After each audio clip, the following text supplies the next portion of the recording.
రెస్టారెంట్‌లో ఓ 15, 20,000 ఇస్తారు. అవును. అది మాక్సిమం. అంతే. మరి వాళ్ళు ఎక్కడ ఉండాలి? లేదు రోజు గుంటూరుకో, విజయవాడ నుంచి వెళ్ళాలంటే చేయలేరు. చేయలేరు.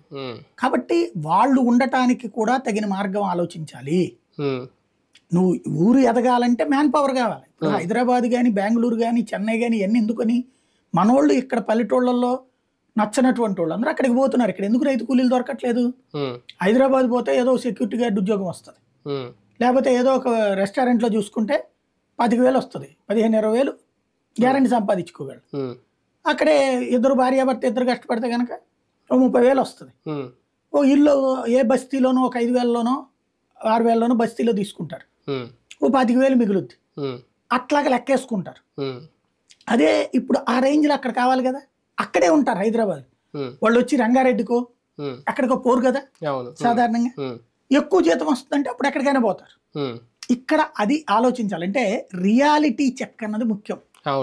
ఇప్పుడు వాస్తవంగా వాళ్ళు ఉండటానికి ఏంటి, అదేదో వీళ్ళకి అక్కడ వ్యవసాయ కూలీలకి ఇస్తామంటారు, అది లోకల్ వ్యవసాయ కూలీలకి ఇచ్చేది.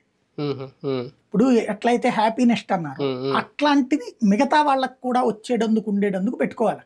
అంటే అది హ్యాపీనెస్ లాంటి సాధారణ ప్రజలకు అందుబాటులోకి వస్తుంది. ₹1,50,000 పెట్టి సాధారణ నాకు ఎవడిస్తాడు? మన కనీసం 15, 20,000 అద్దె అడుగుతారు కదా.